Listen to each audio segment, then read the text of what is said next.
Акындык качан башталды эле? Анан ошол нерсеге эмне түрткү болду? Акындар тарыхта ары сыяктуу болушкан. Кыргыздар тууралуу, жаштары тууралуу суктангандыгы жөнүндө кеп болчу. Мен отура албай ыйлагам. Маданиятты кандай туура түшүнсөк болот? Маданият жашоо. Өз ата энеңизден кичинекей кезде кандай дайым эсте кала турган, дайыма эстеп жашай турган тарбияны алдыңыз? Эң күчтүү деген атам ыйлап атканы менин сезимиме ушунчалык катуу сокку болду. Эмнеден улам сиз айчтарга чыкпай калдыңыз? Кармай турган жерден кармайт экенсиңер да. Ушул бакыт деген түшүнүктү кандай түшүнөсүздөр? Үй бүлөсү ынтымакта, тартипте бекем адам дайыма ийгиликке жетет. Кыргыз аял заты кандай болгондо дагы мыкты болот. Ачынында өлкөнү аялдар гана оңдошот. Күчтүү жарандардан түзүлгөн күчтүү бир өлкөгө айланарыбызга менин 150% ишеничим бар.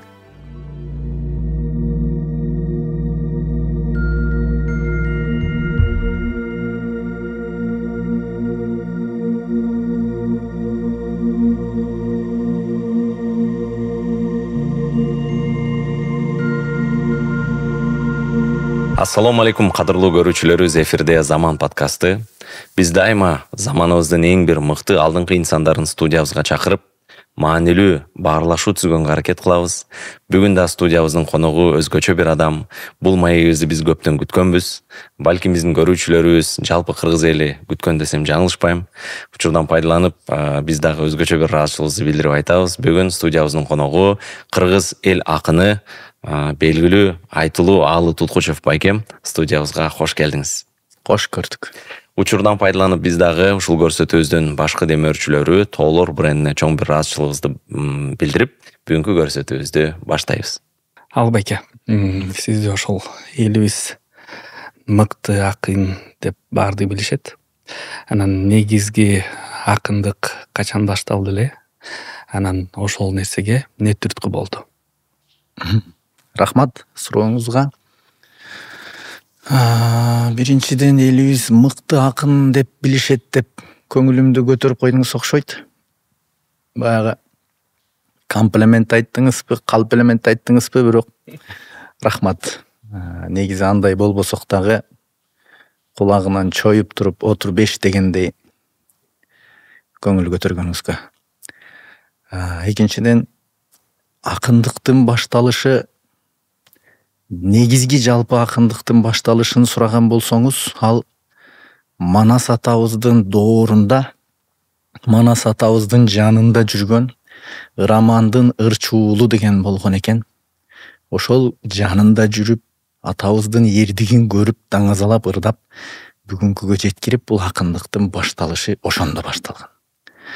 Жеке менин өзүмдүн чыгармачылык жолумдун башталышы болсо, биз кичинекей кезибизде, айылыбызда, мектебибизде Алымкул Үсөнбаев, Эстебес Турсуналиев, Замирбек Үсөнбаев, Абдылдан Нуралиев, Асанкан Жуманалиев сыяктуу белгилүү адамдар болор эле. Ошолордун сүрөттөрү илинип, анан биз ошолордон таасирленип, кичинекей айылдан ушунча залкарлар чыкса, анан ошолордой болгубуз келип, ошол шык берди окшойт.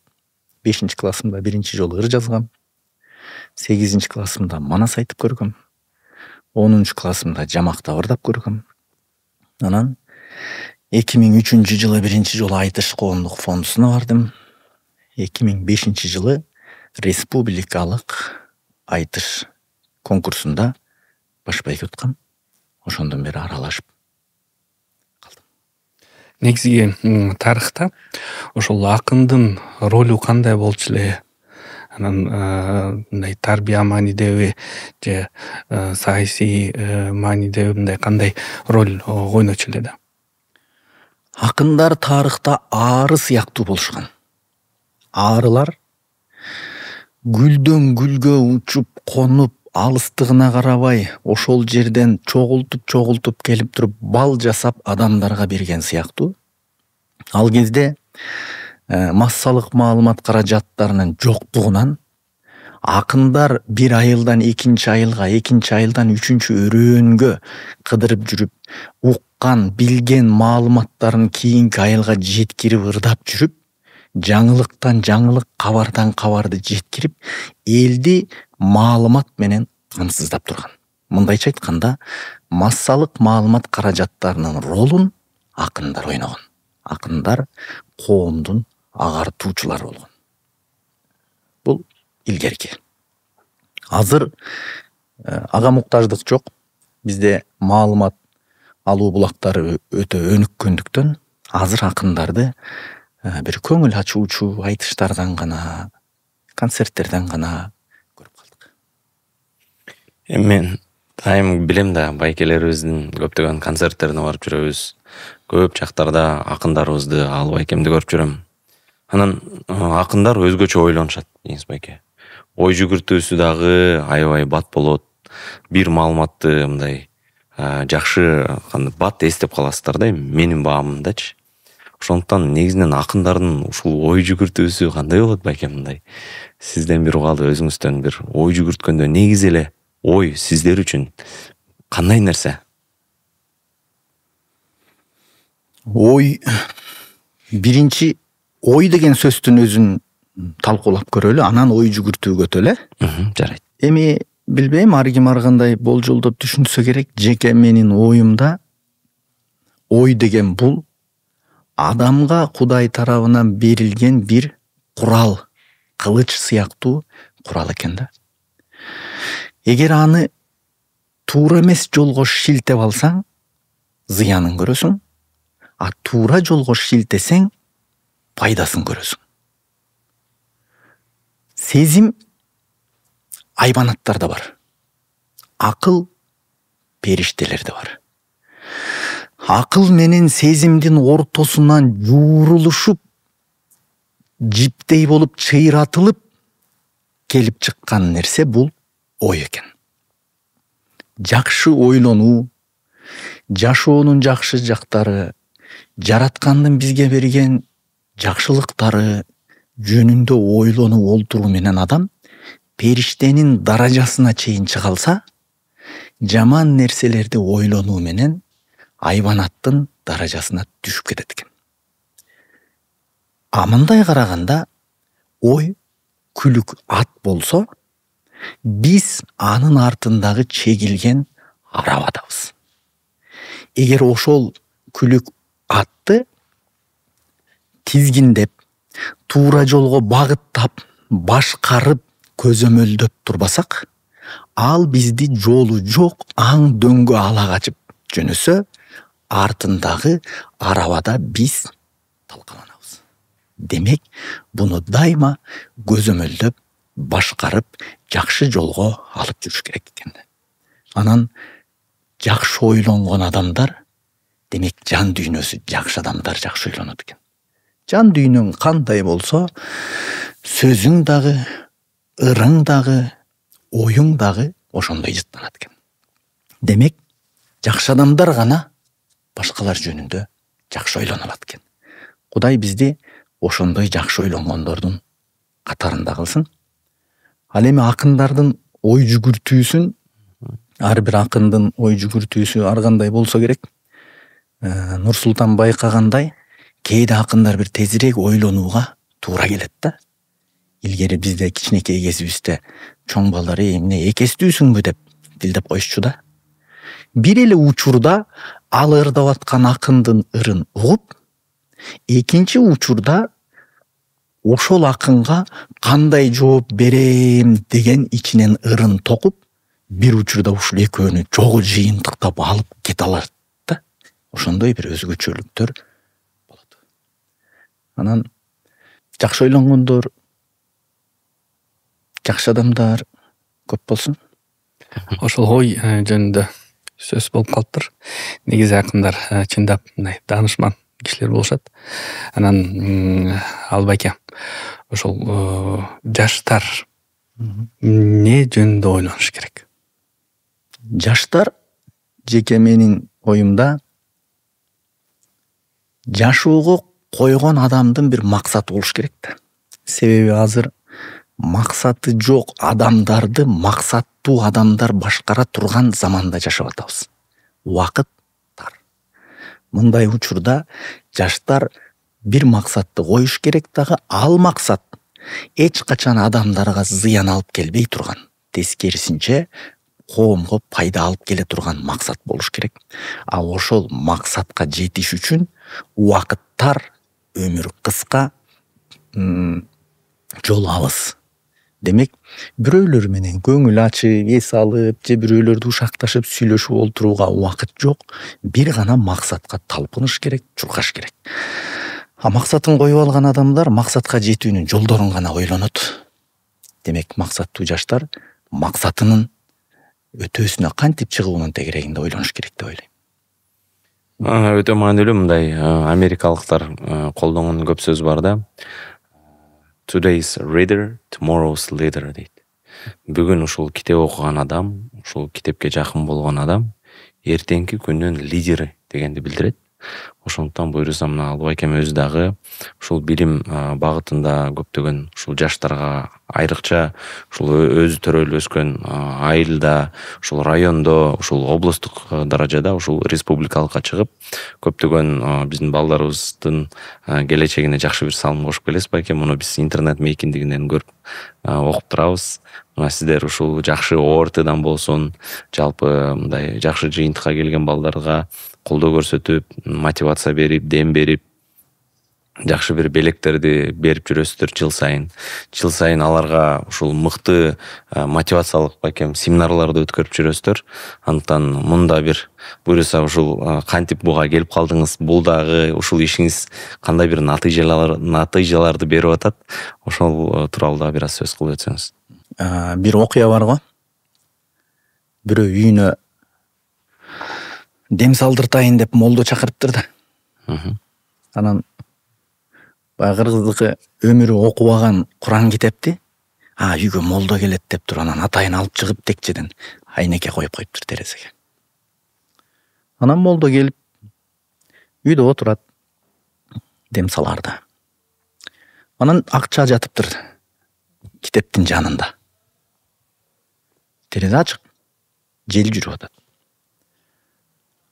Желге акча учуп кетип, үй ээси таппай калбасын. Куран терезесине турганына караганда бул киши күнүгө Куран окуйт окшойт. Ошо окуп атканда ичине таап алат болуш керек деп акчаны алып туруп Курандын ичине салып коюптур. Молдо кеткенден кийин тиги киши шекшийт экен. Акчаны алып кетиптир деп. Чыдай албай анан кийин бир жума чыдап анан жалат экен. Молдоке кечиресиз. Сиз келип кеткенде терезеде акчам бар эле, айта албай уялып отуруп бирок айтууга туура келди. Ушу сизден башка эч ким алган жок. Десе молдо ыйлайт экен. Демек, акча бекитсең китептин арасына бекит. Азыр адамдар китеп окубай калды деген чын турбайбы? Акчаң шамалга учуп кетпесин деп Курандын ичине салып койгон деген экен. Биз ушундай заманда жашап атабыз. 44 райондун ичинде Бишкектин 4 районун алып таштаганда биздин Манас району жалпы 40 райондун ичинде ЖРТ тесттин жыйынтыгы боюнча 36 орунда турат экен. 22-23 жылдагы Билим берүү министрлигинин чыгарган статистикасы боюнча. Өзү казак эли менен чектеш болгон, чек арага жакын, өтө алыскы аймак болгон үчүн көп жактан артта калганбыз. Жолубуз жакшы эмес. Суу тартыш, киши башына үлүш 7 гана сотуктан жер тиет. Жайытыбыз тар. Жайлообуз казак туугандар менен чек арада талаш. Анан ошондон улам биз жол сала албайт экенбиз. Көпүрө сала албайт экенбиз. Бирок жол сала турган, көпүрө сала турган, Айтматовтай ааламга жол салып бере турган уулдарды, кыздарды өстүрүүгө эмнеге болбосун деп ошол районубуздан чыккан колунда бар аттуу баштуу жигиттер менен сүйлөшүп, кеңешип олтуруп, анан Билерман деген бир уюштуруучу топ түздүк. Бул биле турган билимдүү эр болсун, ман деген англисче алганда адам, эркек адам. Мындайча айтканда билимдүү, даанышман, уйчуман, койчуман деген сыяктуу адам дегенди билдирип атпайбызбы? Анан ушундай ат коюп туруп анан ушул ишти баштадык. Былтыр жалпы районубуз боюнча 500 000 сом байге коюп туруп, чоңдор арасы жана мектеп окуучулары арасы деп туруп китеп жарыш кылдык. 2 китептен жакшы катышты. Андан тышкары жыйырты тесттин жыйынтыгы боюнча дагы байгелерди койгонбуз. Аларды да тапшырдык. Эми бул жылы жыйынтыкты карасак 36-орундан 28-орунга жылыптырбыз. Бул деген демек жыйынтык. Андай боло турган болсо бул жылы дагы көрөлү деп, бул жылы дагы жарыя кылып келдик. Китеп жарышыбызды 500 000 сом байге менен дагы өткөрдүк. Былтыркыга караганда 2 эсе көбүрөөк киши катышты, адамдар жандуу, ыкластуу. Аны көргөндө аябай толкундандык, сүйүндүк, жакшы иш жасап аткандыгыбызга кубандык. Эми июнь айында жыйыртынын жыйынтыгы чыкканда дагы барабыз, дагы байгелерибизди тапшырабыз. Андан кийин жыйынтыгын көрөбүз. Себеби билимдүү коом бийиктейт, а билимсиз коом бирикпейт. Биздин өнүкпөй жатканыбыздын эң чоң кайгысы бул караңгылык. Биз өзүбүз убагында татыктуу билим ала албай калганбыз. Анткени 91-жылы союз кулап, биз эгемендикти алып, мамлекет эмне кылаарын билбей, жолун таппай, элдер жумушун таштап базарга чыгып аткан маалда 1-класска барыптырмын. Мектеп өзүнүн алын таппай калган. Мугалимдер айлап жылдап айлыгын ала албай калган. Ошол заманда биз мектепти окуп баштап, билимге ээ боло албай калган муунбуз. А ошол муун өздөрү билимден жабыркагандыгы үчүн кийинки балдарын билимдүү кылып чыгаргылары келишет дагы. Ушул муун азыр колдон келишинче балдарын билимдүү кылып өстүрүш үчүн жакшы кымбат мектептерге акчанын көзүнө карабай окутууга далалат кылып жатышат. Демек, ошол балдарыбыз менен эртеңки келечегибиз жарык. 2 билимдүү адам алдыга тартканы менен 10 билимсиз адам артка тартып олтурса, демек мамлекеттин алдыга жылышы оорураак болот экен. Жапа-тырмак бир багытты беттеп бийиктеш үчүн биз жапа-тырмак балдарга билим, таалим, тарбия берүүгө аракеттенишибиз керек экен. Анан биз кээде ойлонобуз, менин балам ыймандуу болсо, билимдүү болсо дегенибиз менен, а башкалардын балдарычы? Биз эртең ошол башка бирөөдүн кызын келин кылып алабыз жана кызыбызды башка бирөөдүн баласына беребиз. Анда биз башкалардын да балдарын тарбиялайлы, ал балким эртең сенин күйөө балаң же сенин тукумуңду улап бере турган келиниң болуп калышы мүмкүн. Демек, башкалардын балдары дагы биздин балдарыбыз сыяктуу, анда бардыгын тарбиялоого колубуздан келишинче чымчыктын түкүрүгүнчөлүк болсо дагы салымыбызды жасай берели деген ниет менен ушул иштерди кылганбыз. Өтө сонун проект экен. Анан сиз өзүңүз кайсы китептерди окуганды жакшы көрөсүз? Анан ошол биздин көрүүчүлөргө кайсы 1-2 китеп сунуштай аласыз да? Рахмат.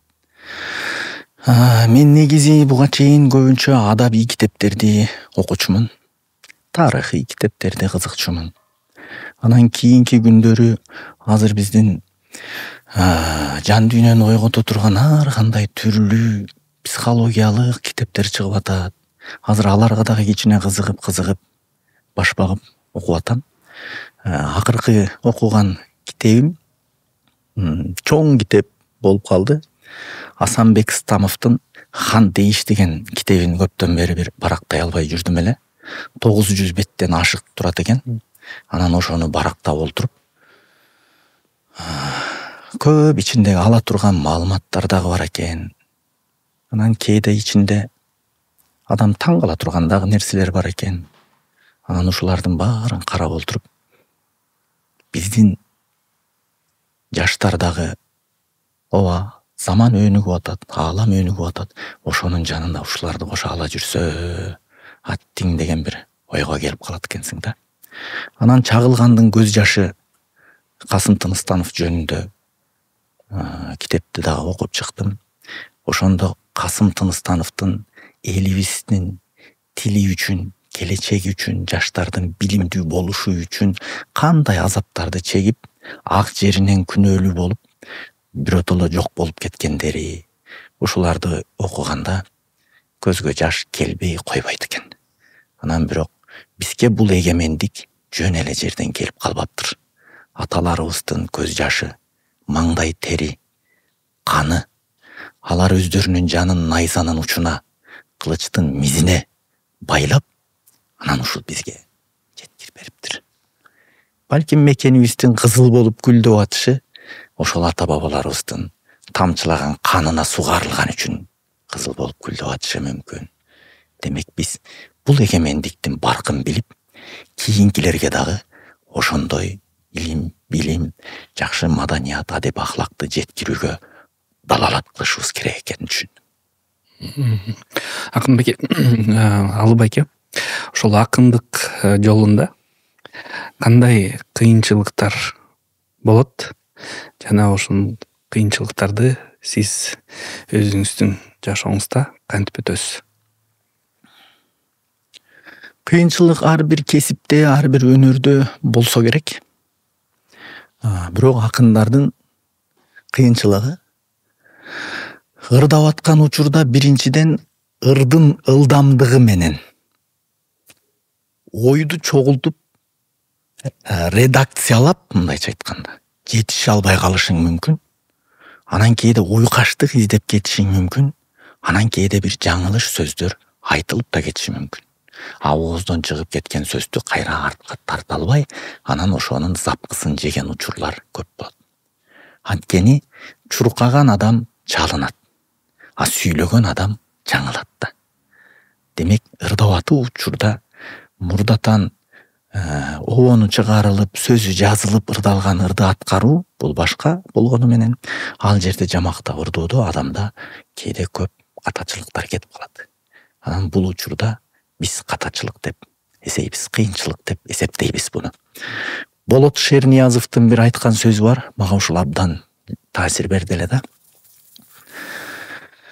Кыргызды эч ким эч качан чөгөлөтө албайт. Анткени кыргыз жан баштап гана жаткан эл дейт да. Демек биз кээ бир учурда өзүбүз баспайбыз, өзүбүз иш кылбайбыз, анан жан баштап гана жатып, сын айтып коебуз го. Андай киши жаңылбайт, чалынбайт экен. Баскан киши, иш кылган киши жаңылышы да мүмкүн, чалынышы да мүмкүн. Бирок ал чалынган кишини биз күнөөлөбөшүбүз керек. Анткени адашып атып, чалынып атып, акыйкатты табат. Бир алым ушундай сөз айткан экен. Мөмө бербеген бакка таш ыргытылбайт депчи. Ооба. Мөмө бергенибиз үчүн ар кандай нерсе боло берет экен да жашоодо. Эң сонун байкем, бир ирет ушул өзүңүздүн өкүл кызыңыздын окуясы тууралуу айтып калдыңыз эле. Ушул бир жапониялык мэрден интервью алып атып, кыргыздар тууралуу, жаштары тууралуу суктангандыгы жөнүндө кеп болчу. Ошону кененирээк көрүүчүлөр менен бөлүшүп койсоңуз. Укканыңды койбойт экенсиң да. Менин бир Жаркын деген жакшы өкүл кызым бар. Анан журналист болуп иштеп. Японияда Кыргызстандын маданият күндөрү болду. Жаңылбасам, бул 14-жылдын 21 июль эле айтор жайдын айында болгон экен. Анан бул жактан өкүл болуп, ошол менин өкүл кызым да барат. Ягахама деген шаарынын мэри, аты Кобаяши деген киши экен. Жумушуна велосипед менен келип кетет экен. Кыргызча шайтан араба дейбизби? Анан ошол кишиден интервью алып атып, Кыргызстан маданият күндөрү болуп аткандыгы үчүн Кыргызстан жөнүндө сурап келатып, анан суроонун аягында минтип суроо бердим дейт. Сиз Кыргызстандын келечегине кандай карайсыз деген суроону берсем, ал киши мындай жооп бериптир. Мен Кыргызстанды чындап келсе көргөн эмесмин, жакшы билбейм. Бирок ал өлкөнүн келечегин ушундай өнүккөн бир өлкө катары көрөм.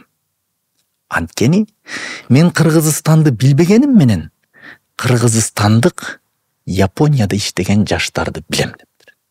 Алар жумушунда, окуусунда үйрөнүп аткан тажрыйбаны биз сөзсүз мекенибизге барганда колдонобуз дегендерин уктум. Демек, дүйнөнүн булуң бурчундагы жүргөн ар бир кыргызстандык жаштар мекенине үйрөнүп келүү үчүн бал чогулткан ары сыяктуу дүйнөгө чачырап кеткен болсо, анда алар дүйнөнүн ар кайсы өлкөсүнөн тажрыйба топтоп барып мекенине колдонсо, анда бул өлкөнүн келечеги укмуш өнүккөн өлкө. Анын жанында биздин Жапондун жаштары май челпектин ортосунда жалаң бардын үстүндө жашагандыгы үчүн келечек жөнүндө көп ойлонушпайт деп айтты десе, мен отура албай ыйлагам. Өкүл кызымдын көзүнчө ыйлагам, токтоно албай. Көзүмө жаш келип. Анан мен ушундай үмүт кылам. Азыр биздин чет өлкөдө жүргөн жердештерибиз, мекендештерибиз, алар чет өлкөгө чыкканда тилден кыйналды, билимден кыйналды, заманбап техникадан кыйналды. Анан алар өздөрү кыйналгандан кийин балдары кыйналбай жашашы үчүн тилди дагы, ошол эле айтини дагы, компьютерин дагы замандын бүгүнкү ылайыктуу жолун балдарына колдон келишинче үйрөтүшүп жатышат. Демек, ошол балдар бирок бир өкүнүчтүүсү мекеним Кыргызстан дебей калбаса экен. Биз аларга колдон келишинче кол сунуп турсак экен деген тилектерим бар. Анан биз Швейцарияга барганда бир Асан деген байкени уктук. Ошол жакта өзү көз доктур экен дагы, чоң бир оорукананын башкы врач экен. Алмаз, Медет деген байкелерибизди билебиз. Американын Чикаго шаарына барып, кыргыздын балдарын окута турган мектеп ачып атат. Качан, кайсыл тарыхта кыргыз Тей океандын аркы бетине барып мектеп ачты эле. Эмил деген бир жигитти билчүмүн. Фейсбуктун башкы офисинде иш кылган. Анан ушундай дагы да канча санаса санак бүтпөй турган биздин мыкты уулдарыбыз, кыздарыбыз бар. Алардын мекенге болуп аткан тоодой салымдары да бар. Демек, биздин өлкө сөзсүз өнүгө турган, гүлдөй турган өлкөдө. Андан тышкарыда бир нерсени айткым келет. Тарыхта кайсыл элди караба, державасын чоңойтуш үчүн, империясын чоңойтуш үчүн башка элдерге кол салышы, башка элдердин канын төгүшү, башка элдердин канына кол жуушу болуп келген көрүнүш. Бирок биздин элибиз эч качан эч кимге кол салбаптыр. Согушса бир гана өзүнүн мекенин, эли жерин коргоо үчүн гана согушкан экен. Демек, биздин элибиз колун кан менен жуубаган таза элбиз. Ондай тазалык жерде калбайт. Кудай Таала сөзсүз түрдө бизди бир күнү болбосо бир күнү дүркүрөтүп өстүрөт.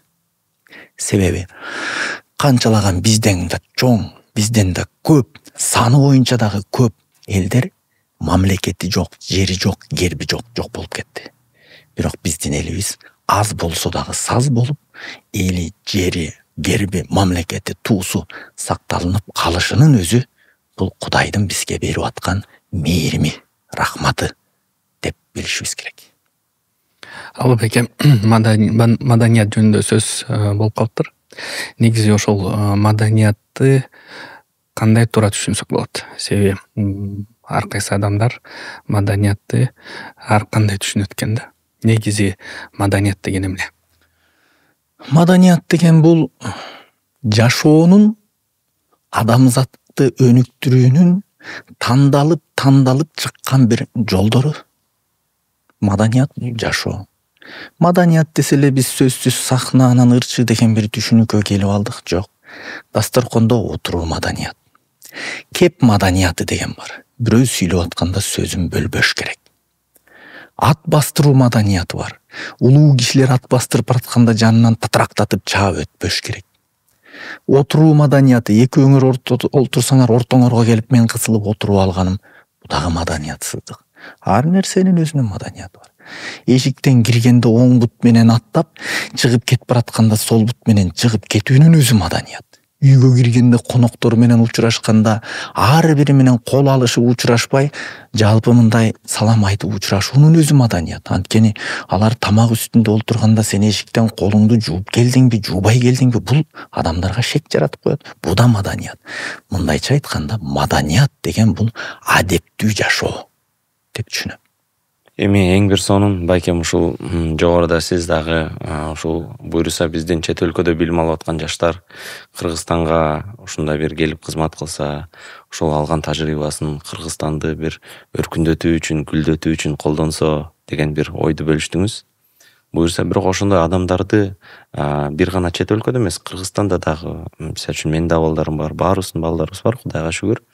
Аларга дагы ушул кыргызга болгон сүйүү, тилибизге, маданиятыбызга, үрп-адатыбызга болгон сүйүүнү кандай өстүрсөк болот, патриоттуулукту аларда кандай тарбияласак болот, кантип аларды ушундай бир ошол сезимдер менен, ойлор менен мындай бир тарбиялап, алардан мыкты атуу, мыкты кыргыздын кызын чыгара алабыз. Чет өлкөдө дегеним, чет өлкөдөгүлөрдө коом чөйрөдө мүмкүнчүлүк жок болуп атат да. Ошон үчүн биз ошол муунду жоготуп жибербешибиз үчүн чет өлкөдө биз жанагыдай кыргыз мектептерди, бала бакчаларды, атайын бир маданий ийримдерди ачып, бул жактан атайын ошого ылайыктуу мугалимдерди жөнөтүп иш жасасак жакшы болор эле деген эле тилегим. Кыргызстандын ичиндеги бизде жакшы сөз бар го. Балаңды эмес, өзүңдү тарбияла. Сен кандай болсоң, балаң сендей болот. Атанын, эненин ар бир кылган иши бала кумир тутуп, ошону туура адатка айландырып жашайт экен да. Анан үйдө, жүрүш турушта, жумушуңда башка, үйдө башка болуп жашоонун өзү бул алдамчылык болуп калат экен да. Жумушта кандайсың, көчөдө кандайсың, жана үйдө кандайсың, баары айланып келип, кандай сүйлөсөң, ошондой жаша, кандай жашасаң, ошондой көрүн деген улуулардын сөздөрү бар го. Демек, балдарга биз сөз айтуу менен эмес, жашап көрсөтүү менен таалим бере алат экенбиз да.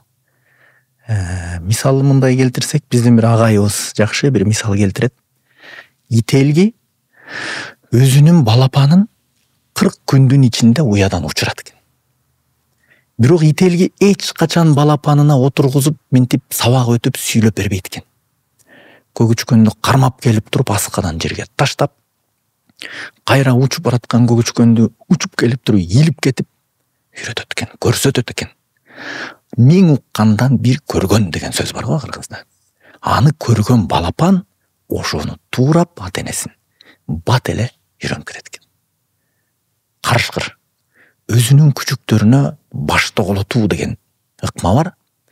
Ошол эле жеген койдун, малдын башын тоголотуп, аны күчүктөрү баса калып үйрөнөт. Кийин качып бараткан эликти болсун, кийикти болсун, карышкырдын күчүктөрү баса калып, талап өзүнүн оокатын жешти үйрөнөт.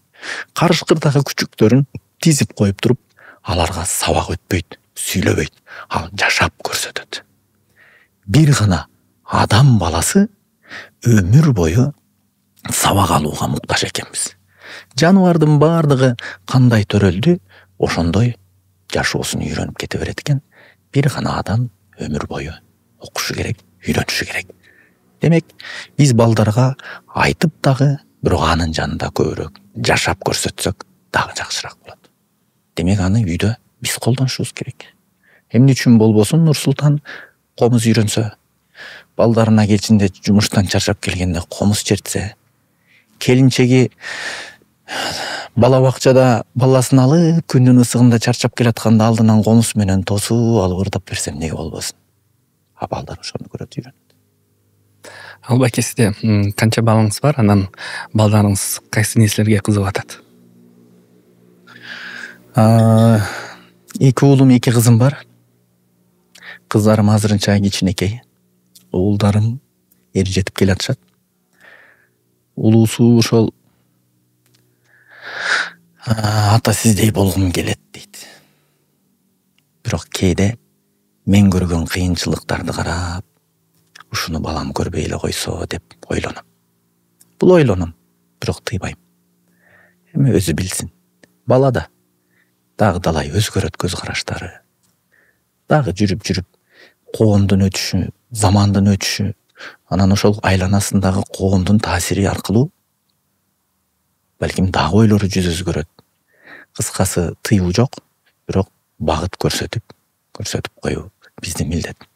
Анан улуусу өзү жылкыга кызыгат, анан чыгармачылыкка кызыгат, кээде бирдекелерди жазат, кээде бирдекелерди жасайт, сүрөттү жакшы тартканы бар. Айтор ушундай мындайча айтканда жан дүйнөсү аябай сезимтал, чыгармачылыкка жакын. Ал эгерде бизнес чөйрөсү башка чөйрөсүндө болсо бат эле алданып кала турган насик. Экинчиси болсо, ал өзүнүн жемин эч кимге жедирбей тургандай. Анын көз карашы такыр башкача. Анан ал футболго кызыгат. Өзбекстан, Казакстан, Түркияга чейин кыдырып футбол ойноп жүрөт. Машалла. Албаке, ошол Албакени көп жылдан бери тааныйбыз. Анан Албаке аябай улакка кызыгат да. Анан аябай активдүү катышат. Ошол улакка болгон кызыгуусу качан пайда болду? Жана сиз үчүн улак Аттан баштабайлы байкем. Ушул байкем аттарды жакшы көрөт. Аттар тууралуу ырларды жазат. Аттар менен аябай мындай адамды атка салыштырат, атта адамга салыштырат. Ушул окшоштуктарын издейт, ырларындачы. Ошондуктан кенен ошол тууралуу сөз кылып берсеңиз. Рахмат. Өзү бардык жаратылган жаныбарлардын ичинен эң сулуусу, көркөмдүүсү жылкы. Жана эң тазасы дагы жылкы. Эгерде кайсыл бир айгырдын үйүрүнө өзүнүн канынан болгон бир байтал же бие кошулса, карабайт. Биз 7 ата өтмөйүнчө үйлөнбөгөн сыяктуу. Ошол эле маалда жылкы минген баланын көңүлү менен кошо коркпостук, шер жүрөктүк, эр жүрөктүк сезимдер ойгонот. Биз антеннаны, телевизорду жакшы тартыш үчүн бийиктетип койгон сыяктуу, ат минген адамда башкача бир илхомдор пайда болот, эргүүлөр пайда болот. Ат адамдагы бир чарчоолорду, жагымсыз, негатив жагдайлардын бардыгын өзүнө сорып алат. Ат ушунчалык ээсине берилип кызмат кылат. Ал сени дайыма күтөт. Келатканда чөп саласың, жем саласың, же суу карасың, же сабиз алып келип берип, алма алып келип берип коюу менен аттын көңүлүн алып, аны сылап сыйпап олтуруунун өзү бир рахат.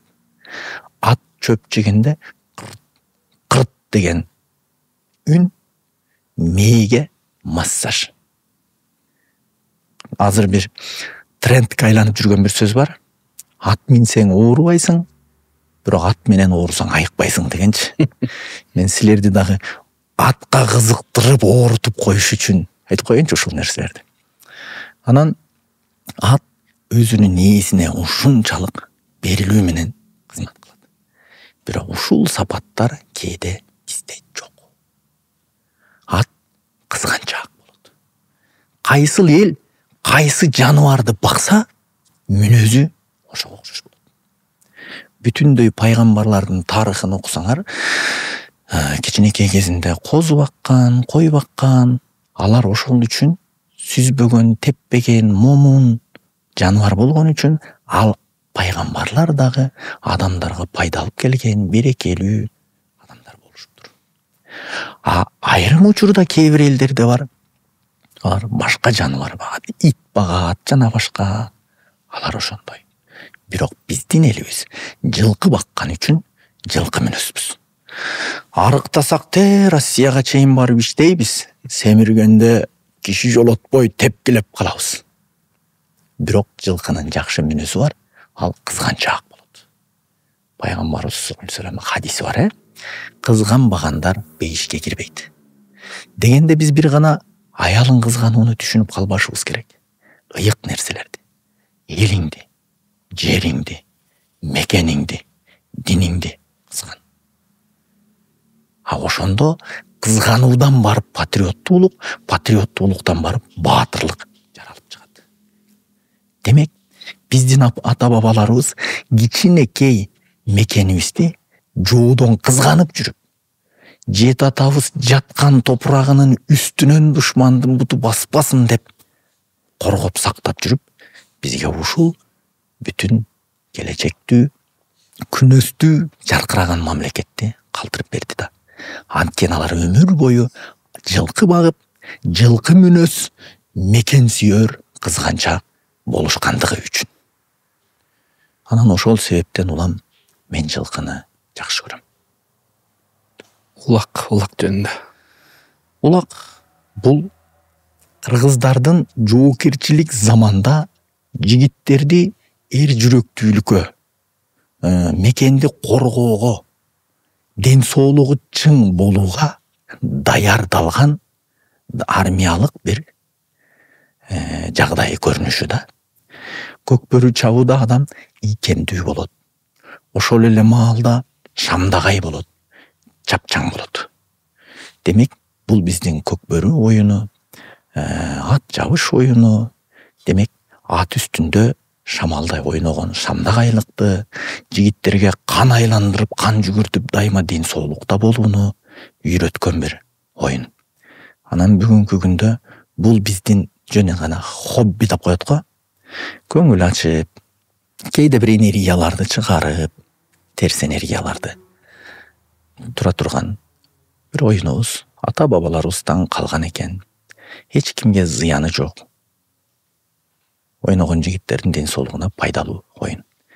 Бирок жылдан жылга кээде күлүк аттардын улам күлүктүгүнөн, курчтугунан, замандын өнүгүшү менен алар дагы өнүгүп атат, кан алмашып атат.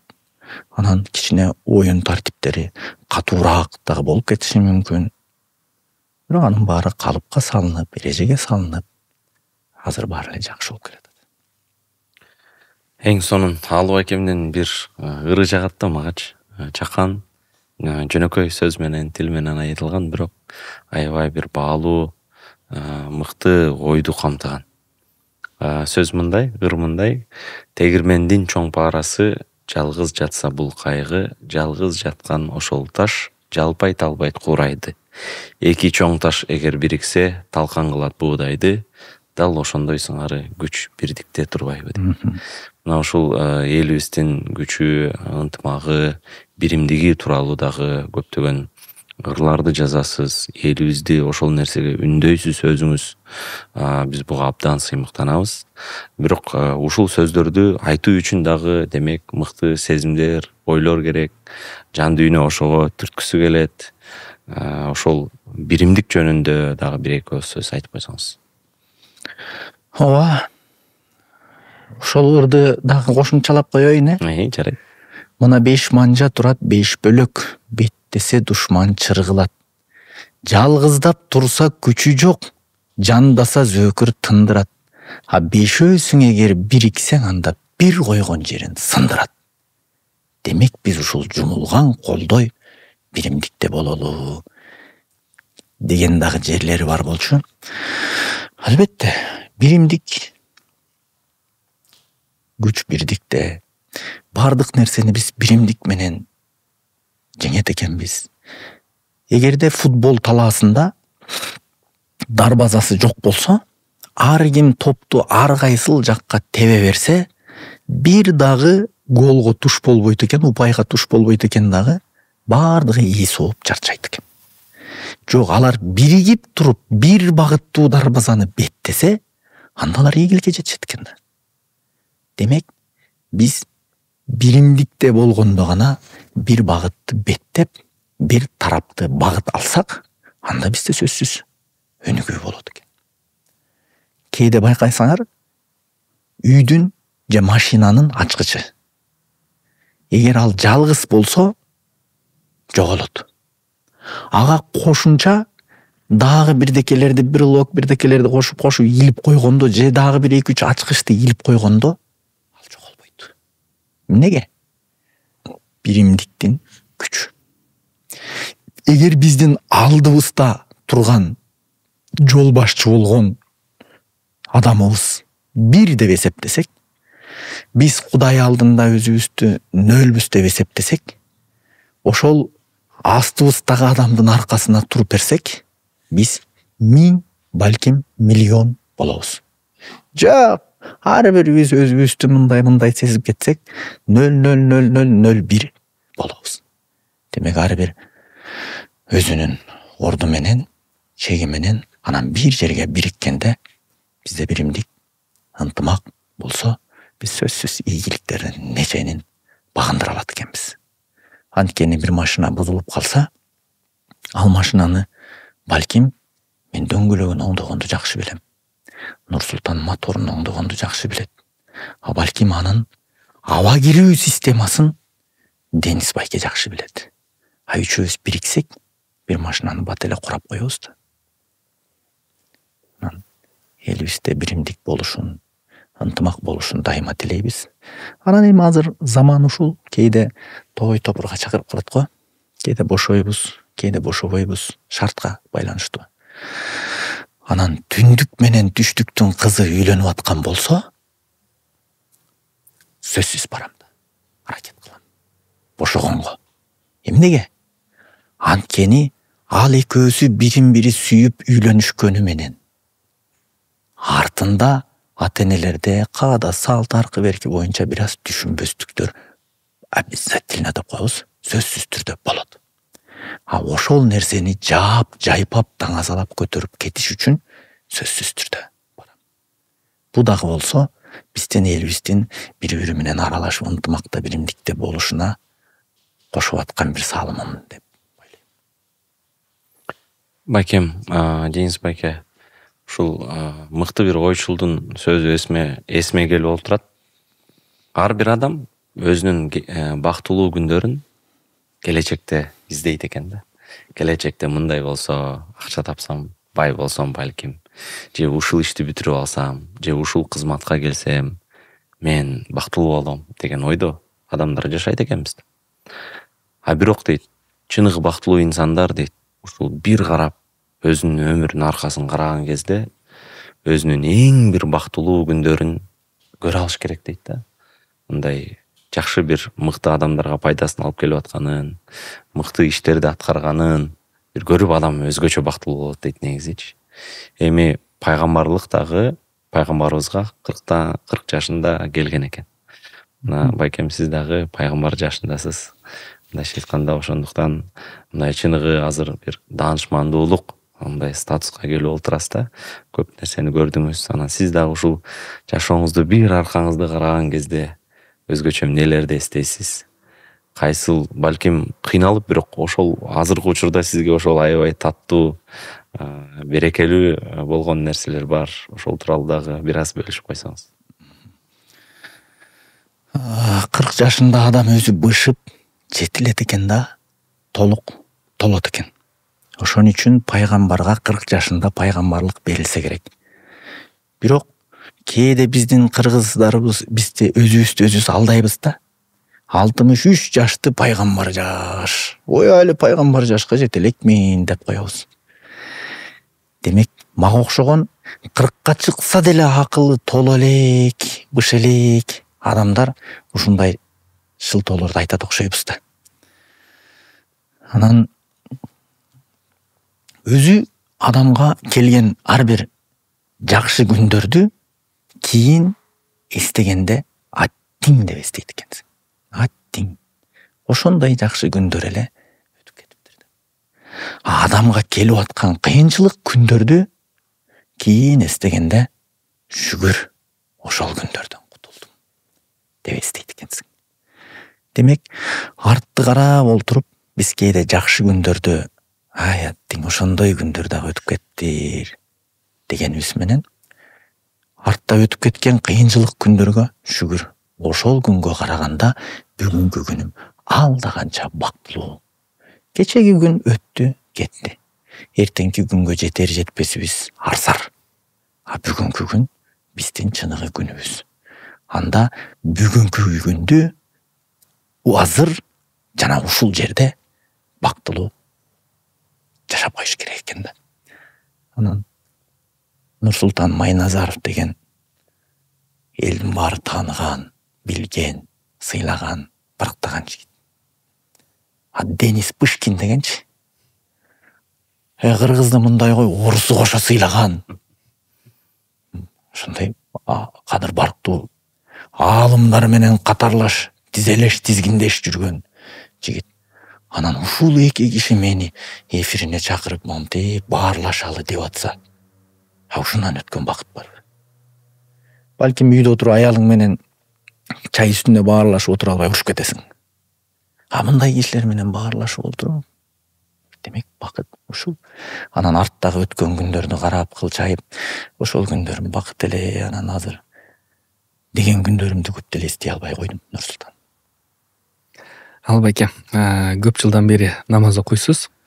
Анан ошол акынчылыкты жана руханий баалуулуктарды жашооңузда кантип бирге алып барасыз? Намаз окуу бул ар кимдин жеке өзүнө гана тиешелүү ибадаты. Сенин намазың башкаларга эч качан тоскоол болбойт. Болбошу да керек. Ал өзүм үчүн. Ал менин ырыма да тоскоол болбойт. Ыр, өнөр бул бычак сыяктуу. Дүкөн бычакты чыгарды жакшы ниет менен. Ал бычакты ата-энеңе алма туурап бер, нан туурап бер, эт кесип бер, пайда табасың, сооп табасың. Жок, ал бычак менен бирөөдү сайып салсаң, күнөө табасың. Бирок сен аны менен бирөөдү сайып салганда, ал бычакты чыгаргандыгы үчүн завод күнөөлүү болбойт. Туура эмес колдонгон сен күнөөлүүсүң. Демек, биздин өнөрүбүз дагы ошондой. Муну жакшы жолго колдонсоң, пайдасын көрдүң, эл да пайдасын көрөт. Жаман жолго колдонсоң, сен да, эл да зыянын көрөт. Демек, намаз окуунун адамдарга зыяны болбогон сыяктуу эле, аны менен кошо алып жүрүү өнөрдүн дагы эч кимге зыяны болбойт. Анткени жан дүйнөң кандай болсо, ырдаган ырың ошондой жыттанат. Ырыбыз жаман жыттанып калбаш үчүн колдон келишинче аракет кылабыз, бирок биз пендебиз, жаңылышабыз, адашабыз, каталарыбыз көп болот. Каталары көп болгондугу үчүн биз пендебиз.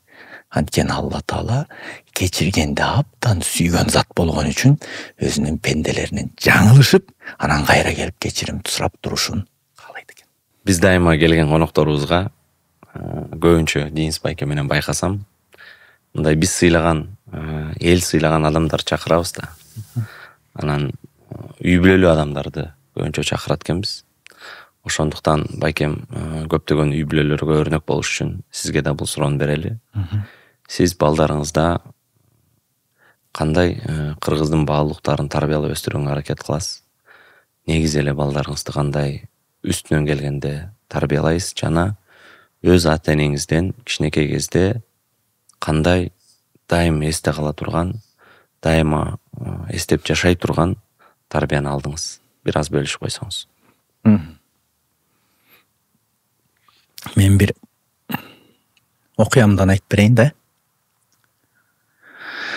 Ал кезде мен кичинекей бала элем, атам бар болчу. Анан менин атам өзү бою 1,90 ашык. Анан балбан, эң ишке күрөшкө түшкөн. Биздин районубузда УАЗик деген илгерки директорлор айдап жүргөн машинаны монтип көтөрүп кеткендегиси менен таанылган балбан киши эле да. Анан балалык сезим менен мен ойлочумун, эң биринчи Кудай күчтүү, андан кийин Манас атам күчтүү, анан эле үчүнчү менин атам күчтүү деп ойлочумун. Анан бир күнү кечинде күүгүм кирип калган. Эшиктин алдында тепкичте атам отурат. Атамдын жанында мен отурам. Мен апама жардам берип, картошка арчып, кечки тамакка отурган. Үйүбүздүн маңдайында чоң дөң бар, дөңдүн башында мүрзө. Чоң атам менен чоң энем ошол мүрзөдө. Атам унчукпай отурган. Бир маалда эле атам: балам, сенин го атаң менен апаң жаныңда. А менин ата энем тетиги дөңдүн астында. Мен аларды аябай сагындым. Алар азыр кандай абалда жатты экен, деди да. Бурулуп атамды карасам, мына жеринен мындайынан жашак атыптыр. Менин балалык түшүнүгүмдө адам ыйлайт десе эле, баягы бирөөгө капа болгондо же таяк жегенде биз чыңырып ыйлайбыз го, ошондой ыйлайт деп ойлочу экем. Бирок көрсө аталар үн чыгарбай дагы жүрөктөн ыйлайт экен да.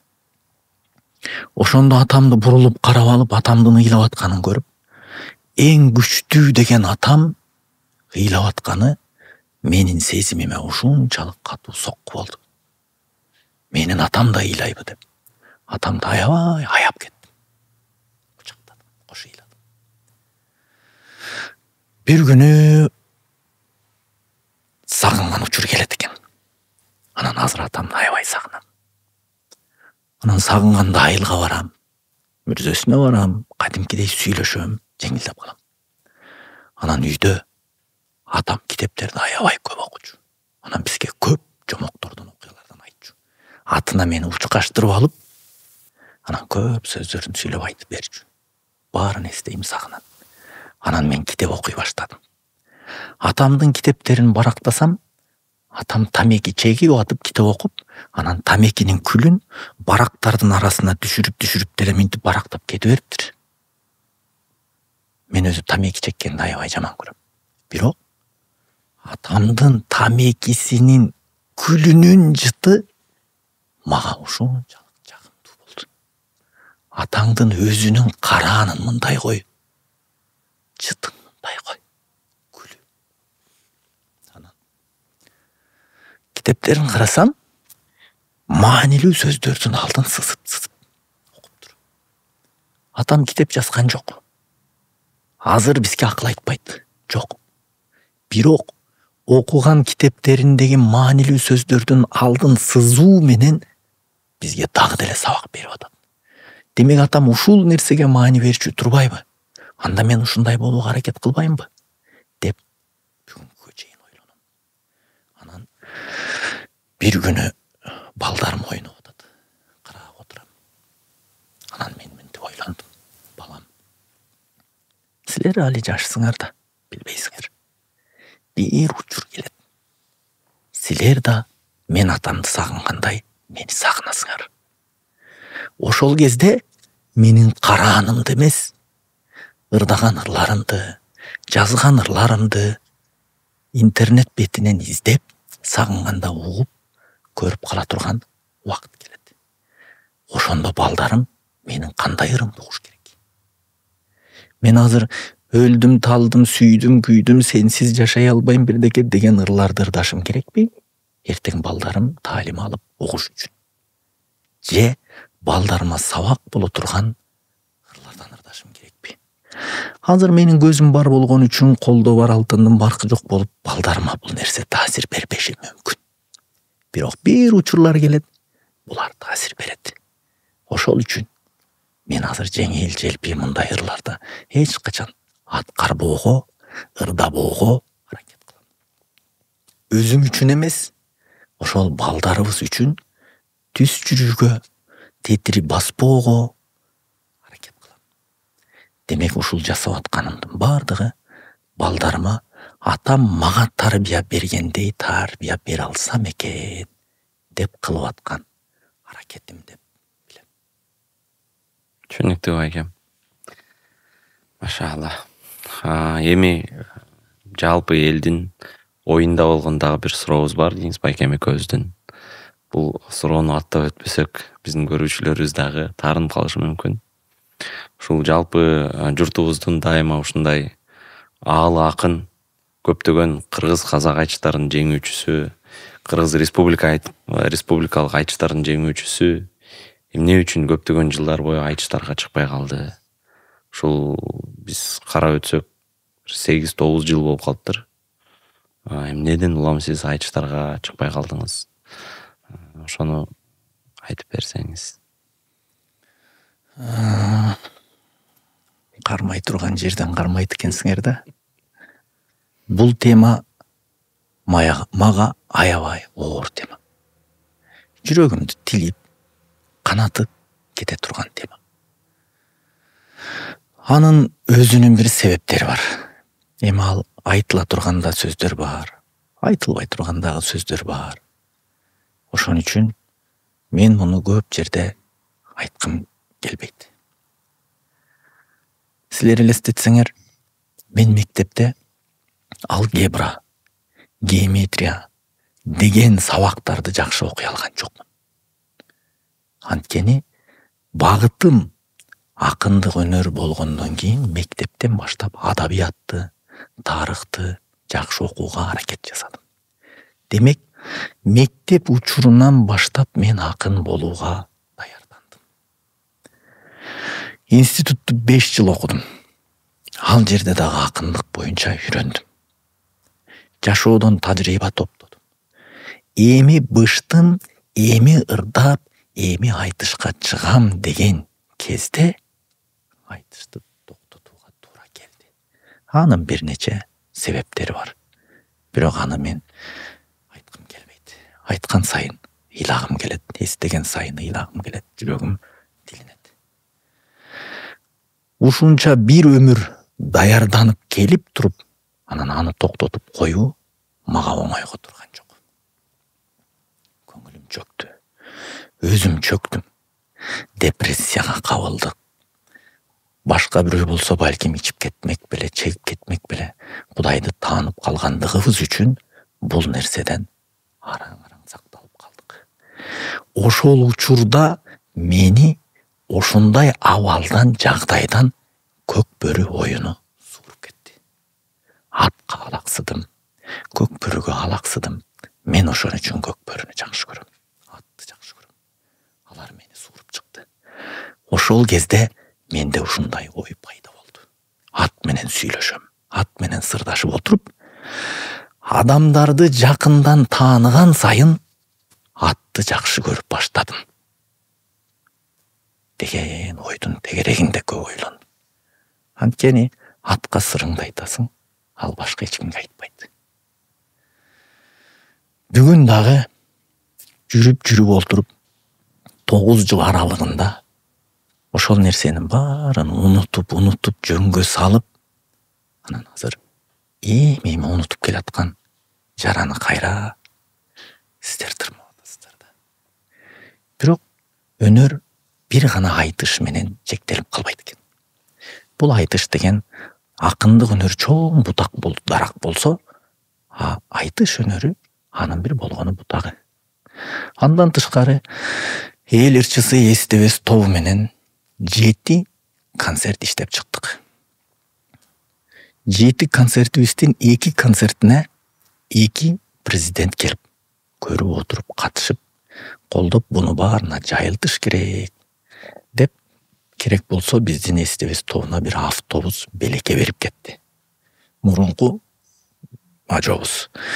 Кийинки ажобуз дагы келип, өзүнүн жакшы сөздөрүн айтып, жакшы белектерин берип кеткен.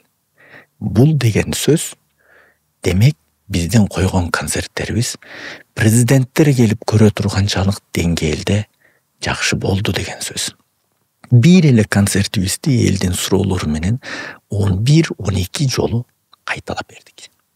Орундуктар жетпей калгандыктан ортодогу адамдар өтчү жолдорго дагы өзүнчө стульчиктерден коюп, отургучтардан коюп, кошумча билеттерди чыгарып концерт коюуга туура келди.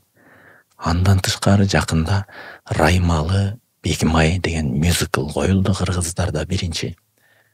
Ошонун либреттосын, тексттерин, ырларын бардыгын даярдап жазууга анда дагы катыштык, аракет кылдык. Азыр Кыргызстанда эң жакшы мюзиклдардан болуп, аябай суроо талап көп болуп, эл батпай жакшы кабыл алынып жатат. Демек, булар дагы эмгек, булар дагы өнөрдүн аркасы. Анан айтышка чыкпай калса эле болду, баары бүттү деген сөз эмес. Биз андан да башка жанрларында, андан да башка тармактарында кызмат кылууга болот экенин түшүндүк. Албеке, ошол негизги азыркы кезде биздин коомубузда кандай сиздин көз караш боюнча көйгөйлөр бар жана ошол көйгөйлөрдүн чечүү жолдору? Көйгөй деген эми көп. Бирок ал көйгөйдү, ар бир көйгөйдүн өзүнүн чечүү жолдорун, өзүнүн ошол иштин чеберлери бар, ошол иштин адистери бар. Алар ошол тараптарда чечип жатса керек. Бирок менин жеке оюмда, эгерде сен 100 жылдыгыңды ойлосоң, анда балдарга жакшы билим бер дейт го. Анан мен ойлой берем ушул. Кийинки муунга биз билим берүү тармагын көбүрөөк колго алсак. Анткени азыр Кыргызстандагы жаш балдардын канча бир көп пайызы бала бакчага бара албайт экен. Бала бакчага барбаган баланын бала бакчага барган баладан аң сезиминин өнүгүшү ал да канча кечирээк, жайыраак болот экен. Себеби башкалар менен аралашып, мамилелешип, азыркы тил менен айтканда коммуникация деп коет го, мындай пикир алмашуу баланы тез өстүрүп, коом менен аралаштыруу тез бийиктеттирет экен. Демек бизге азыр бала бакчалардын заманбап болуп салынышы, андан тышкары мектеп ачып атабыз, салып атабыз, бирок анын сапаты кандай? Билим берүүдөгү сапаттарыбыз кандай? Дүйнө жүзүндө Кыргызстандын желегин көтөрүп, намыс алып келип аткан спортчуларыбызды олимпиадада дөңгөрөтүп тосуп алган сыяктуу, ошол эле билим олимпиадасында алтын медаль алып келип аткан балдарыбызды тоспой коюп аткандагыбыз. Демек, бул биздин билимге экинчи маанидеги нерсе катары, арткы пландагы нерсе катары көңүл бурбай жаткандагыбыз эмеспи? Керек болсо сиз жакшы билесиз го. Курандын биринчи аяты дагы оку деп түшпөдү беле? Демек, адамдар өздөрүн окуп, өздөрүн изилдеп, өзү ушул ааламды изилдеп өнүксө, биз дагы бийиктемек элек да. Биз кээде чет өлкөлөрдө кыдырып көргөндө, кээ бир өлкөлөрдүн бизден 100 жыл алдыга кетип калгандагысын көргөндө, менде ушундай ой пайда болот. Демек, булар бизден 100 жыл алдыга кеттиби? Анда булар 8 саат уктап атканда, биз 4 саат укташыбыз керек экен. Булар 8 саат иштеп атканда, биз 12 саат иштешибиз керек экен. Калган учурун биз уктабай окушубуз керек экен, өсүшүбүз керек экен. Анткени ар бир өнүккөн өлкө бир гана билимге таянуу менен гана өнүгүптүр. Бизде ойлойм, биринчи эле ушул билим, караңгылык. Экинчиден биримдик, ынтымак. Үчүнчүдөн колунда барлар колу жокторго шарт түзүп, билим алууда болсун, өнүгүп иштеп кетүүдө болсун, жардамдашсак, ушул 3 көйгөй чечилсе, башка бардык көйгөй өзүнөн өзү чечиле турган жерде турат. Рахмат, буйрса биз дагы ушул сиз айткан сөздөрүңүздү иншалла өзүбүздүн жашообузда дагы пайдаланабыз деген чоң үмүттөмүн.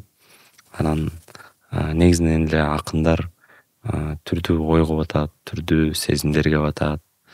Анан ушул бакыт деген түшүнүктү кандай түшүнөсүздөр? Жеке өзүңүз кандай түшүнөсүз? Бакытты ар ким ар кандай түшүнөт. Себеби ар кимге ар нерсе бакыт экен да. Бирөөгө байлык бакыт, бирөөгө бийлик бакыт, бирөөгө даңк бакыт болушу мүмкүн.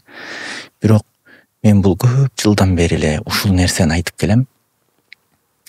Мен үчүн бакыт эгерде сен бир кимдир бирөөдү жакшы иш жасап туруп сүйүндүрсөң, сен жасаган ишке ал сүйүнүп жатса, анын сүйүнгөнүн бул жакта карап туруп кайра өзүң сүйүнгөн учур чыныгы бакыт экен да. Ошол нерсенин даамын таткандан кийин адамдарды сүйүндүрүүгө колдон келишинче шашып калат экенсиң. Аттен кээде колдон келбейт. Анткени адамга күнүгө эле бактылуулук буйруа бербейт окшойт. Сиз дагы Алыбайке дайыма бизди кубантасыз. Жеке көп жакта жолуксак Алыбайкем биздин кайнагабыз болот, келинчегибиз Таластан. Менин карындашыма сөзсүз белек ала бар деп мага кээде жакшы бир белектерди берет, акча тыйын берип кетет. Буга бензин куюп албай сөзсүз бир жакшы таттуу ала бар деп айтасыз. Ошондо алып барасыңбы? Алып барам. Бир дагы жолу алып барбай койгон жокмун байке. Сага ишенем. Ошол ошондон улам мен ойлойм байкем, сиз жашоодо мына сизди ойлосом бир 15 жылга жакын тааныйт экем. Жеке баарлашып дайыма биздин көзүбүздө дайыма өзү да болгондой көрүнүп көрүнгөндөй болгон адам сизсиз. Ошондуктан биз абдан сыймыктанабыз, анан ийгиликтүү адам деп билебиз. Ошол ийгилик дегенди сиз кандай кабыл аласыз? Ийгилик деген эмне негизи сиз үчүн? Сен мени токойдун арасына айдап атат окшойсуң. Биринчиден ийгилик деген сөздүн өзүн чечип алсак, менин жеке түшүнүгүмдө, балким даанышмандар, акылмандар өздөрүнүн даражасында бийик ойлонот чыгар, бирок мен өз деңгээлимде оюмду айтайын. Ийгилик деген жасаган ишиңдин жеңиш менен жыйынтыкталышы болсо керек да.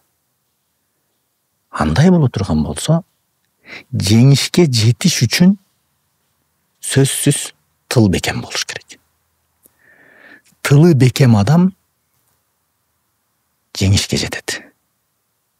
Буту тайбаган адам финишке жетет. Ошо сыяктуу үй бүлөсү ынтымакта, тартипте бекем адам дайыма ийгиликке жетет. Демек ийгиликтин эң башаты үй бүлөдө.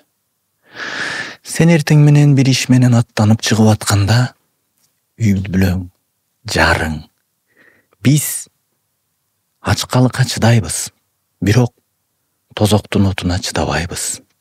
Сен бизге арам жол менен эмес, адал жол менен рызкы таап кел.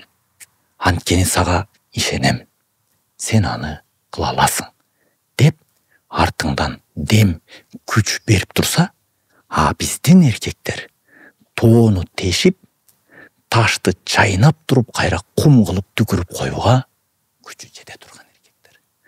Үйүңдө тынчтык болбосо, үйдө жаман сөз кылып чыккан эркектин көчөдө сөзсүз светофордо же бир кесилиштерде башка шоопурлар менен, айдоочулар менен кагышкан, сөгүнүшкөн, жаман атмосфера тартуулаган жагдайлар болот. Үйдөн жаман аттанып чыккан киши эч качан үйгө жакшы ийгилик менен кайтпайт деп ойлойм. Байкем, биздин айымдар тууралуу бир эки ооз сөз кошуп өтсөңүз. Негизинен ушул сиздин көз карашыңыздагы мыкты эркекти көп сүрөттөп өттүңүз. Анан ушул аларга дем бере турган аял заты жакшы болуш керек деп айтып атпайсызбы азыр? Негизинен эле ушул кыргыздын айымдары кандай? Кыргыз аял заты кандай болгондо дагы мыкты болот? Бул өзү кыргыз аялдары, айымдары. Тарыхтын бетин дагы карасаң, башка бардык элдердин айымдарына караганда чыйраак, бекем, үй бүлөгө күйүмдүү, жолдошуна ишенимдүү, ошол эле маалда үйдүн ичинде назик айым, тышка чыкканда жоокер болуп чыга келген. Илгерки жоокерчилик заманда капыл тапылдан душман басып келгенде кыргыздын эр жигиттери чыгып согушуп, алы жетпей калганда тоого чыга качкан. Кыргызды тоолор сактайт деген бир сөз бар да. Себеби тоого чыга качканда алыстан келген жоолор жанагы сүйрөп келген куралдарын сүйрөп тоого чыга албай калчу экен. Кыргыз сай өзөнгө бекинип, анан түнкүсүн түшүп тургандан кийин кол салып, бырын-чырын чыгарып туруп, кайра таң атканча качып кетип калчу экен. Муну кыргыздарда ит уруш деп коет. Ит уруш тактикасы, мындайча айтканда. Ошо кезде күйөөсү жарадар болуп калган кезде, күйөөсүнүн жарадар болуп, жоокерлердин азайып, бул үйдүн коргоочусунун жок болуп калганын душмандарга сездирбеш үчүн кыргыздын кыз келиндери күйөөсүнүн жоо жарагын колго алып, кийимин кийип, төбө чачын төбөгө түйүп туруп, эркекче согушуп чыгып кеткен. Аттын үстүндө алар дайыма көчүп, бешик өңөрүп алып жүргөн үчүн атта бекем отурушкан. Керек болсо, кыз сайкал, жаңыл мырза, Курманжан датка энебиз, Зыйнат датка энебиз, четинен санасаң, четинен. Демек биздин кыргыз айымдар тирликке да бекем, жашоого да бекем, үй бүлөнү коргоого да бекем. Керек болсо, күйөөсү жарадар болуп калганда, жарадар арыстандай болуп ырылдап болсо дагы күйөөсүнүн жанында коргоочу болуп туруп бере алган ушунчалык ишеничтүү айымдар болгон экен тарыхта. Бүгүнкү күндө деле жана айтпадыкпы, биз 91-жылы эгемендикти алганда биздин кыргыздын эркектери эмне иш кыларын билбей калды. Анткени ал кезде мамлекеттин берген даяр жумушун аткарып, айлык алып гана иштеп жүргөн адамдар эмне кыларын билбей кайсалактап калып, айрымдар арак ичип бөтөлкөгө түшө баштады. Ошол кезде ошол акыбалдан кыргыздын айымдар алып чыгып кетти. Чаар сумканы көтөрүп туруп, казанды, балдарды күйөөсүнө таштап туруп, базарга чыгып туруп, керек болсо биягы Ташкент, ар жагы Россияга чейин кыдырып туруп, бизди ошол акыбалдан биздин айымдар алып чыгып кетти. Андан кийин баранан эркектерге жетип, ошентип жашаса болот турбайбы деп, андан барып анан кийин кайра биз түйшүктү өз колубузга алып, азыр жолубузга түшүп калган учурубуз. Бүгүнкү күндө дагы эркектер белин жоорутуп, колун оорутуп, талаада иштеп ырыскы табат. Айымдар үйдө отуруп инсан тарбиялайт. Кыргызда сөз бар. Атасы жакшынын бири жакшы дейт. Энеси жакшынын баары жакшы дейт. Мен бир ырдап калган ырым бар эле. Өзүңө аял издебей, эне изде балдарга. Эне бул университет, балдарың таалим алганга. Эгерде энелер эстүү болсо, балдар сөзсүз эстүү чоңоет. Энелер ыймандуу болсо, балдар ыймандуу чоңоет. Эстүү, ыймандуу, билимдүү балдар өсүп чоңойсо, бул мамлекетке пайда. Анткени мамлекетти эркектер оңдойбуз деп ойлошот. Чынында өлкөнү аялдар гана оңдошот. Анткени биздин аялдар татыктуу тарбия беришип, эр жигиттерди өстүрүп эл багууга жолдошот. Демек, оңдош үчүн ааламды оңдош керек адамды. Оңдош үчүн ааламды, оңдош керек адамды. Оңдош үчүн адамды ойлош керек аялды. Аялдар гана ыймандуу, эстүү кылып өстүрө алат балаңды. Демек, биз айымдарга көбүрөөк көңүл буруп, турушубуз керек болот. Эми кыргыздардын башынан өткөн дагы бир жагдайды айтайын. Көп айлана чөйрөмөн ошону көрөм.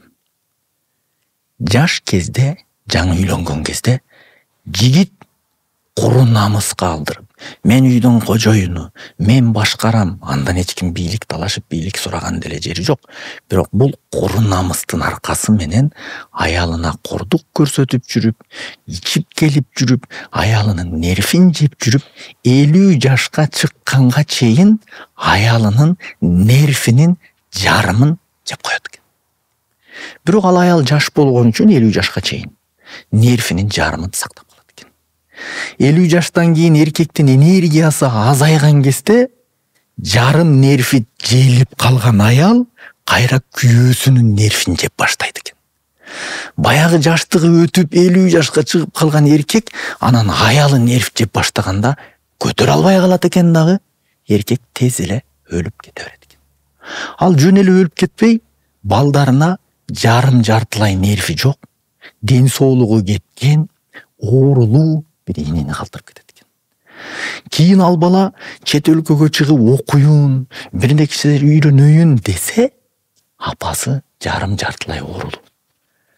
Атасы убагында зомбулук көрсөтүп атканын көрүп калган бала апасын ушунчалык аяп калат экен дагы, апасынын айланасынан айланып чыга албай, чет өлкөгө окуусуна кете албай, мен кетсем апамдын жагдайы кандай болот деп, баланын дагы тагдырына балта чабылат экен.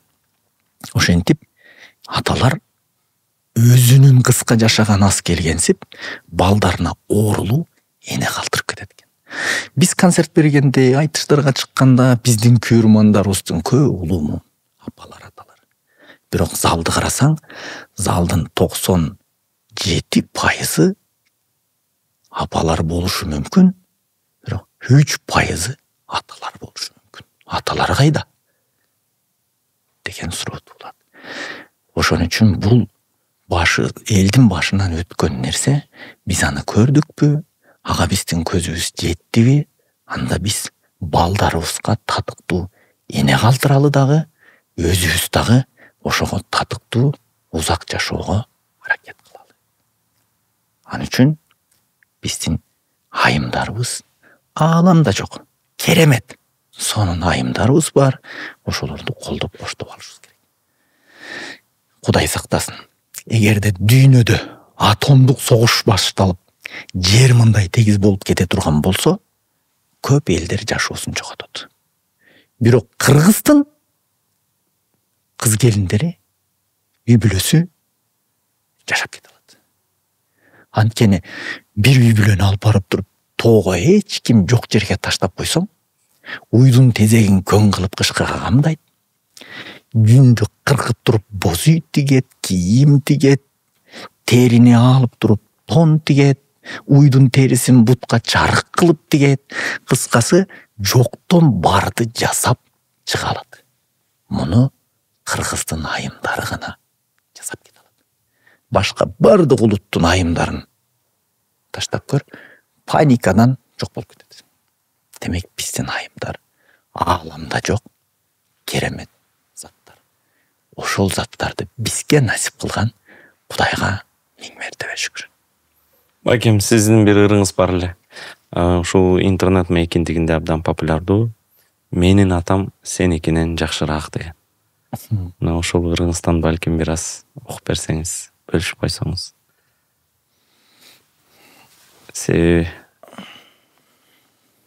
Энелер жөнүндө, апалар, айымдар жөнүндө көп сөз болду.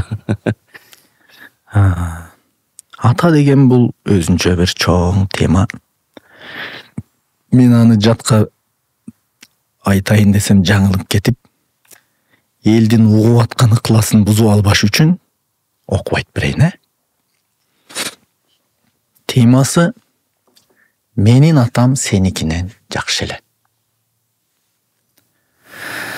Адал иштеп, адал тамак тапчу эле. Айткан акыл насааттары башка эле. Барга дагы, жокко дагы бышырды, балдар жейт деп, кээ күн ачка жатчу эле. Анда билбейм, интернет не, акча не, учкаштырып минген аты Кашкале. Кулабаска кучактасам атамды, ал жаккансып ого бетер чапчеле. Сенин атаң андай эмес, пас неме. Эркек качан айфон чукуп жатчеле. Сендейимде ат чаптырып байгеге, борпоң кылбай бышырыптыр башта эле. Түшүн уулум, бул сөзүмдү калп дебе. Сен шаардык ак кол, борпоң, ак дене. Менде күнөө аяп жүргөн силерди. Менин атам сеникинен жакшы эле. Мээнеттенип мекенине жакса экен. Мени тартпай чоң атасын тартса экен. Үмүтүм бар мурун чыккан кулактан, кийин чыккан мүйүз озуп ашчу экен деген. Башка бирөөнүн атасы эмес, негизи өзүмдүн баламдын атасын айтканым го. Дансон. Албайкем, биздин убактыбыз дагы ченелүү, ошондуктан сиз менен дагы сааттап күн түн деп отурсак болот экен. Ошондуктан бир жыйынтыктоочу бир сурообуз бар. Дайыма ушул кыргыздын келечеги жөнүндө ырдап келесиз, күйүп келесиз. Ошондуктан биздин мамлекетибиздин келечегин, биздин жаштарыбыздын келечегин сиз өзүңүздүн оюңуз менен, жүрөгүңүз менен, кыялыңыз менен кандай көрөсүз? Ошону айтып койсоңуз, бөлүшүп койсоңуз. Буюрса сиздин көз карашыңыздагы жигиттерибизди, буюрса биз дагы балдарыбызды тарбиялап чыгабыз деген үмүт менен ушул суроону узатып атам. Рахмат.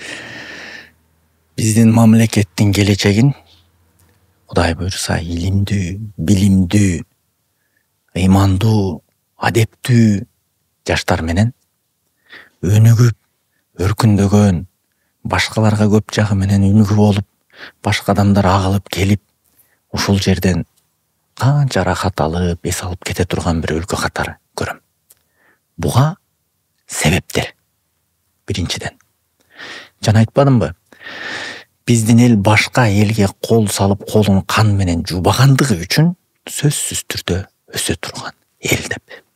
Экинчиден, чет өлкөдө жүрөбүз, кайсы жерде жүрөбү, илим алып, билим алып, үйрөнүп, тажрыйба топтоп, кайра ошону мекенибизге кайтарып, өздөрү келбесе дагы ошондой жардамдарын, тажрыйбаларын бөлүшүп жөнөтүп аткандыгы үчүн өнүгөбүз.